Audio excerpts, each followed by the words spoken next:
Que se passerait-il si je te disais qu'il existe en toi une force capable de surmonter n'importe quel obstacle, de te concentrer sur ce qui est important et de te libérer de tout ce qui te distrait? Dans cette vidéo, nous allons explorer 10 leçons du stoïcisme, une philosophie pratique et puissante qui a résisté à l'épreuve du temps. Savais-tu que les stoïciens comme Marc Aurèle et Sénèque ont affronté des défis monumentaux et ont néanmoins réussi à vivre avec un but et une sérénité? Ces enseignements ne sont pas uniquement destinés aux philosophes anciens, mais sont des outils modernes pour que toi aussi, tu deviennes l'architecte de ta vie. Mais attends, il y a une leçon spéciale à la fin qui pourrait changer ta manière de voir le monde à jamais. Alors, reste avec moi, car tu apprendras comment concentrer ton esprit, protéger ton temps et atteindre tes objectifs sans distraction. Allons-y.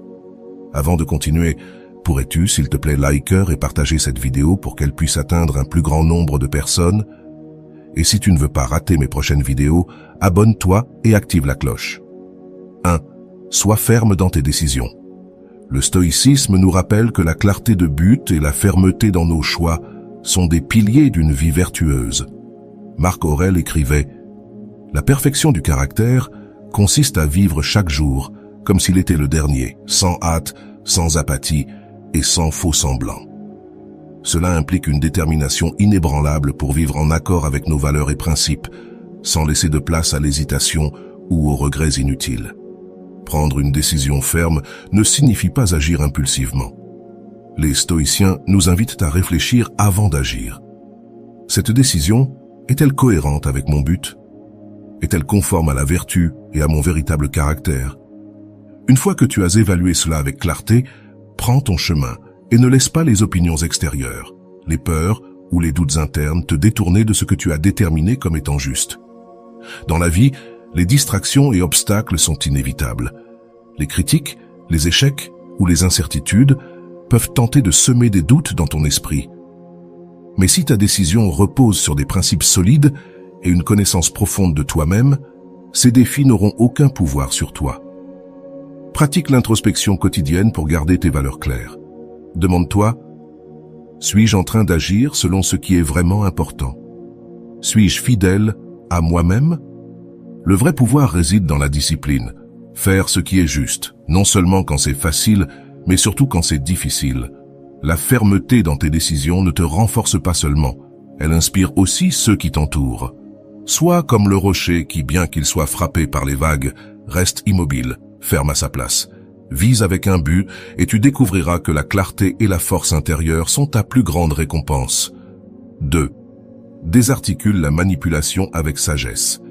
Le stoïcisme nous enseigne que la véritable liberté réside dans le contrôle de notre esprit et de nos décisions, même lorsque d'autres tentent d'influencer nos choix.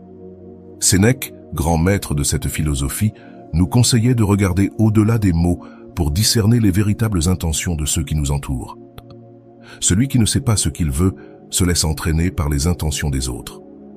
La manipulation perd son pouvoir lorsque nous apprenons à la voir avec clarté et à y répondre avec sérénité.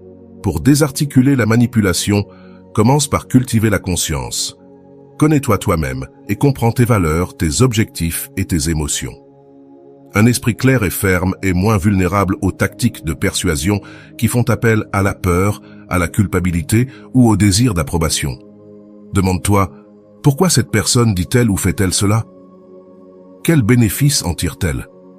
Si j'agis selon ses suggestions, que se passera-t-il? Identifie les motifs courants de manipulation, tels que les promesses vides, la flatterie intéressée ou la culpabilité déguisée en préoccupation. Mais ne réponds ni par la colère, ni par la confrontation. Les stoïciens nous invitent à rester calmes, même dans des situations tendues. Réponds par des questions intelligentes ou par un silence réfléchi. La manipulation perd sa force face à un esprit serein et contrôlé. Enfin, souviens-toi qu'il n'est pas toujours possible de changer les actions des autres. Mais tu peux décider de la manière dont tu réagis. Ne laisse pas les intentions des autres dicter tes décisions. Comme Marc Aurèle l'a souligné, l'âme se teint avec la couleur de ses pensées. Remplis ton esprit de clarté, de prudence et de sagesse, et aucune ruse ne pourra te gouverner. Désarticuler la manipulation ne signifie pas se méfier de tout le monde, mais agir avec sagesse. Ainsi, tu deviens maître de tes choix, renforçant la liberté et l'intégrité que le stoïcisme chérit tant. 3. Cesse de lutter contre ce qui est incontrôlable. Le stoïcisme nous rappelle une vérité simple mais transformante. Une grande partie de notre souffrance provient de la résistance à ce qui est inévitable. Épictète l'a exprimé magnifiquement. Ce ne sont pas les événements qui perturbent les hommes, mais les jugements que nous portons sur eux. Lutter contre ce que tu ne peux pas contrôler revient à essayer d'arrêter le vent avec les mains. Tu épuises tes forces en vain. Le monde est rempli de circonstances échappant à ton contrôle. Le comportement des autres, les événements extérieurs, les changements du destin. Te préoccuper de ces éléments n'est pas seulement improductif, cela détourne aussi ton attention de ce qui compte vraiment, tes propres pensées, décisions et actions. Comme le disait Marc Aurèle, le bonheur de ta vie dépend de la qualité de tes pensées. Accepter ne signifie pas se résigner ou manquer d'ambition. C'est un acte de sagesse. Reconnaître les limites de ton influence et concentrer ton énergie sur ce que tu peux changer, ton attitude, tes efforts, tes choix.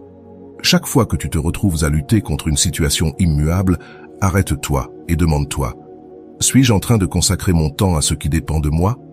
Cette approche ne libère pas seulement ton esprit du stress inutile, elle te donne aussi la clarté nécessaire pour agir de manière plus efficace. Si tu acceptes les circonstances telles qu'elles sont, tu peux les affronter avec calme et créativité, au lieu de résister à la tempête. Apprends à naviguer dans la tempête. Le stoïcisme ne cherche pas à éviter les difficultés, mais à t'apprendre à les affronter avec sagesse. En cessant de lutter contre ce qui est incontrôlable, tu découvres une force intérieure que rien ni personne ne peut briser. Ainsi, tu transformes les défis en opportunités de grandir et de vivre avec plus de sérénité. Crée une forteresse mentale indestructible. Le stoïcisme est avant tout un exercice de l'esprit, une pratique continue pour développer une force intérieure capable de résister à toute adversité. Épictète l'a résumé parfaitement. Aucun homme n'est libre s'il n'est pas maître de lui-même. La véritable liberté et résilience émergent lorsque nous entraînons notre esprit à affronter la vie avec clarté, discipline et sérénité. La construction d'une forteresse mentale commence par l'autoréflexion quotidienne. Prends du temps pour évaluer tes pensées, actions et réactions. Demande-toi: ai-je agi selon mes valeurs aujourd'hui? Que puis-je améliorer demain?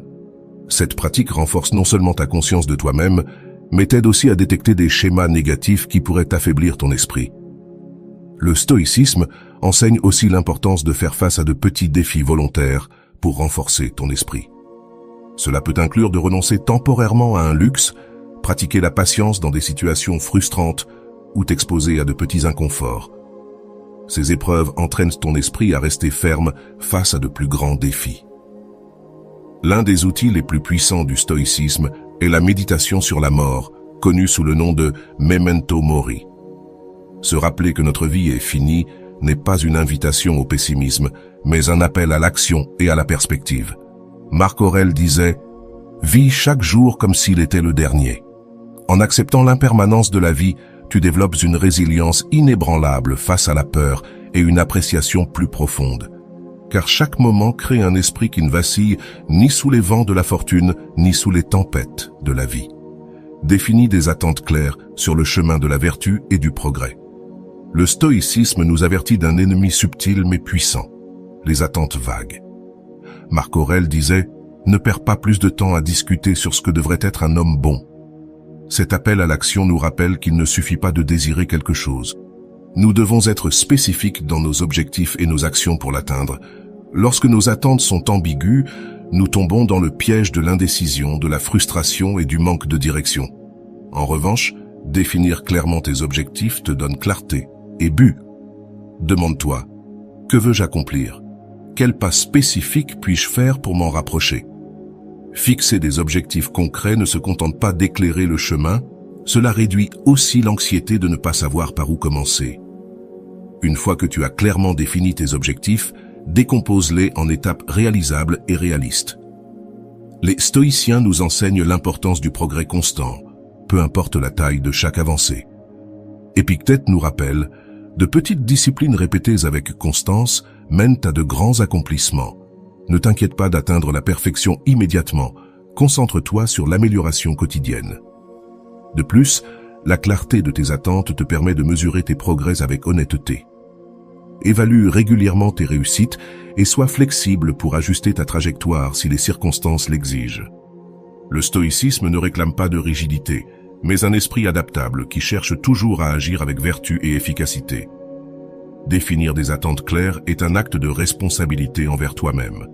C'est le premier pas pour transformer tes désirs en réalité et marcher avec but vers tes idéaux. Ne laisse pas l'ambiguïté t'arrêter. Définis, agis et avance, confiant que chaque pas conscient te rapproche de ta meilleure version. Ton temps est unique, sois-en maître. Le temps est la ressource la plus précieuse que tu possèdes et le stoïcisme insiste sur le fait que nous devons le traiter comme tel. Sénèque nous a laissé une réflexion intemporelle. Ce n'est pas que nous manquons de temps, mais que nous gaspillons beaucoup.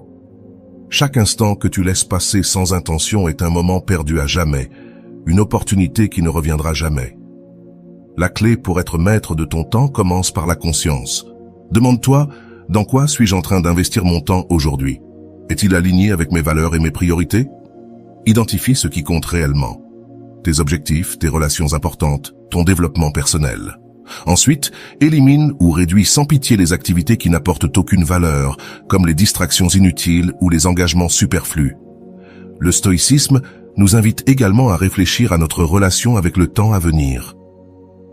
Beaucoup de gens remettent leurs rêves à plus tard, en attendant le moment idéal, mais comme Sénèque l'a écrit, la vie est assez longue pour ceux qui savent l'utiliser.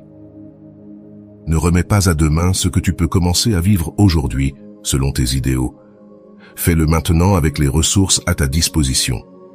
Utiliser ton temps comme une ressource limitée ne signifie pas le remplir d'activités frénétiques, mais l'employer avec intention.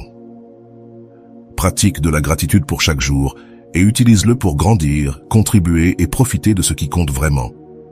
Rappelle-toi que même le repos a de la valeur lorsqu'il est fait intelligemment. Sois l'architecte de ton temps, pas son esclave. Chaque décision sur la manière de l'utiliser est un acte de pouvoir sur ta vie. En priorisant l'essentiel et en laissant de côté le trivial, tu ne vivras pas seulement avec plus de buts, mais aussi avec la sérénité de savoir que tu n'as rien d'important à négliger. Fais de ton temps une œuvre d'art, car il est unique et ne reviendra jamais. Contrôle tes émotions avec fermeté. Le stoïcisme nous enseigne que, bien que les émotions soient une part inévitable de l'expérience humaine, elles ne doivent pas dicter nos décisions ni notre comportement. Épictète disait « Ce ne sont pas les choses qui nous perturbent, mais les opinions que nous avons à leur sujet. » Ce principe nous rappelle que la clé pour gérer nos émotions réside dans la manière dont nous interprétons et réagissons aux événements auxquels nous faisons face. La pratique stoïque ne cherche pas à éradiquer les émotions, mais à les transformer en alliés. C'est là qu'entre en jeu le concept d'apatheia, qui ne signifie pas insensibilité, mais équilibre émotionnel. Cela implique la capacité de rester calme et lucide, même dans des moments d'émotion intense. Ce n'est pas une négation des sentiments, mais une maîtrise sur eux, en évitant qu'ils ne nous entraînent dans des réactions impulsives ou destructrices. Le premier pas pour contrôler tes émotions est de les observer sans les juger. Lorsque tu ressens de la colère, de la peur, de la tristesse ou de l'anxiété, arrête-toi un instant et réfléchis. Que suis-je en train de ressentir réellement? Pourquoi cette émotion surgit-elle? Cet espace entre le stimulus et la réponse est là où réside ton pouvoir. Marc Aurèle nous conseillait « Si cela te semble difficile à supporter, ne l'augmente pas avec ton imagination. » Ensuite, dirige tes pensées vers ce que tu peux contrôler. Contrôler les émotions survient souvent à cause d'attentes non comblées ou de peurs anticipées, mais en te concentrant sur tes actions et tes choix présents, tu réduis leur impact. Pratique la respiration profonde, la méditation ou le dialogue intérieur pour retrouver ton équilibre. Souviens-toi, les émotions sont comme des vagues. Elles arrivent, grandissent et finissent par passer. Tu n'es pas la vague. Tu es l'océan qui les contient. En maîtrisant tes émotions, tu renforces non seulement ton esprit, mais tu cultives aussi la paix intérieure nécessaire pour agir avec sagesse et vertu en toutes circonstances. Apprends à prioriser avec perspective. Le stoïcisme nous enseigne à affronter la vie avec un esprit clair et ordonné, Et une partie de cette clarté provient de l'apprentissage de la priorisation de ce qui compte vraiment. Épictète disait « Préoccupe-toi d'abord de ce qui est essentiel et le reste se mettra en place ». La capacité de discerner entre l'important et le trivial est un art qui, si tu le cultives, te permettra de vivre avec but et sérénité. Souvent, nous nous laissons prendre par des tâches et préoccupations immédiates qui semblent urgentes, mais qui, en les analysant, ont peu de pertinence à long terme. Le stoïcisme nous invite à évaluer nos actions sous un angle plus large. Demande-toi, cela sera-t-il important dans un an? Cette tâche contribue-t-elle à mes valeurs, à mes objectifs ou à mon bien-être? Si la réponse est non, il est probable qu'elle ne mérite pas l'attention et le temps que tu lui consacres. Marc Aurèle nous conseille aussi de réfléchir à la fugacité de la vie. L'homme a un temps limité pour vivre, ne le gaspille pas dans des choses insignifiantes. Se rappeler que notre existence est finie nous aide à prioriser avec plus d'intention. Au lieu de remplir ta journée de tâches superficielles, concentre-toi sur ce qui a un impact durable. Tes relations, ton développement personnel, tes contributions au monde. Bien sûr, prioriser ne signifie pas ignorer toutes les petites responsabilités, mais les aborder de manière efficace sans qu'elles dominent ton attention. Établis un ordre clair dans tes tâches et consacre ton énergie à ce qui compte vraiment. En apprenant à prioriser avec perspective, tu libères ton esprit du bruit et du stress inutiles et tu crées un espace pour vivre avec plus de plénitude et de concentration. Concentre-toi sur l'essentiel, car c'est là que réside le véritable progrès et la tranquillité stoïque. Embrasse l'inconfort comme une opportunité. Pour les stoïciens, l'inconfort n'est pas quelque chose à éviter, mais un outil essentiel pour la croissance. Épictète enseignait que les difficultés sont des choses qui révèlent qui nous sommes réellement. C'est dans les moments de défi que le caractère se forge, où nous cessons d'être de simples observateurs passifs de la vie pour devenir les protagonistes de notre propre transformation. L'inconfort est inévitable, mais ton attitude à son égard détermine son impact. Si tu l'évites constamment, tu te prives des leçons qu'il apporte avec lui. En revanche, si tu l'affrontes avec courage, l'adversité devient ta maîtresse, t'enseignant la résilience, la patience et la force. Chaque obstacle est une opportunité pour pratiquer des vertus stoïciennes, comme la discipline, la tempérance et le courage. Affronte tes peurs et n'aie pas peur de sortir de ta zone de confort.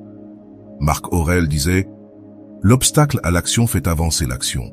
Ce qui se trouve sur ton chemin devient le chemin. » Les défis ne sont pas des barrières qui bloquent ton progrès, ce sont les moyens par lesquels tu atteins tes objectifs. Approche-les comme un guerrier, affronte le champ de bataille non pas avec des plaintes, mais avec détermination. Accepte l'inconfort dans ta vie quotidienne, pratique l'autocontrôle en mettant de côté les petits plaisirs, expose-toi à des situations qui te défient et apprends à être en paix avec l'incertitude. Ces petites épreuves te préparent aux moments plus difficiles, te donnant confiance en ta capacité à les surmonter. Rappelle-toi, l'adversité n'est pas ton ennemi, elle est une alliée déguisée. En embrassant l'inconfort comme une opportunité de croissance, tu transformes tes faiblesses en force et ta résistance en sagesse. N'aie pas peur des défis, honore-les, car en eux se trouve le chemin vers ta meilleure version. Sois reconnaissant, même dans les difficultés. Le stoïcisme nous enseigne que la gratitude ne doit pas se limiter aux moments de joie et de succès. Sénèque affirmait « Un cœur reconnaissant transforme l'adversité en vertu ». Ce message est une invitation à trouver de la valeur, même dans les expériences les plus difficiles, en reconnaissant que chaque défi peut être une opportunité de grandir et de renforcer notre caractère. Lorsque tu fais face à un moment difficile, arrête-toi un instant et réfléchis. Quelles leçons puis-je apprendre de cela? Quels aspects positifs puis-je retenir? Bien que cela semble contradictoire, même dans la souffrance, il y a des raisons d'être reconnaissant. L'adversité nous révèle notre force intérieure, nous apprend à apprécier ce que nous avons et nous prépare aux défis à venir. Marc Aurèle écrivait « Souviens-toi, ce n'est pas ce qui t'arrive qui compte, mais comment tu réagis. » Pratiquer la gratitude ne signifie pas ignorer la douleur ou minimiser les problèmes. Il s'agit de choisir consciemment de se concentrer sur ce qui reste précieux et possible, même au milieu des difficultés. Cette perspective ne soulage pas seulement la souffrance émotionnelle, mais cultive aussi la résilience. Un esprit reconnaissant ne se laisse pas plier par l'adversité, il l'affronte avec espoir et détermination. Fais de la gratitude une habitude quotidienne. Trouve au moins une chose pour laquelle être reconnaissant chaque jour, aussi petite soit-elle, qu'il s'agisse d'une leçon apprise, d'une connexion humaine ou même de l'opportunité de continuer à avancer. Cet acte de réflexion transforme ta mentalité et te rappelle qu'il y a toujours quelque chose de positif, même dans les circonstances les plus sombres. Être reconnaissant, même dans les difficultés, n'est pas seulement un signe de force, c'est un choix de sagesse. En embrassant cette pratique, tu renforces ton esprit, tu t'ancrages dans l'essentiel et tu découvres que la vie, dans toute sa complexité, a toujours quelque chose de précieux à offrir. Le stoïcisme n'est pas seulement une philosophie, c'est un manuel pour vivre mieux. Applique ces 10 leçons et commence à te concentrer sur ce qui compte vraiment. Si cette vidéo t'a plu, donne un like et partage-la avec tes amis et ta famille afin qu'ils découvrent aussi ces outils puissants. N'oublie pas de t'abonner à la chaîne et d'activer la cloche, car dans la prochaine vidéo, nous explorerons d'autres stratégies pour conquérir tes objectifs. À bientôt.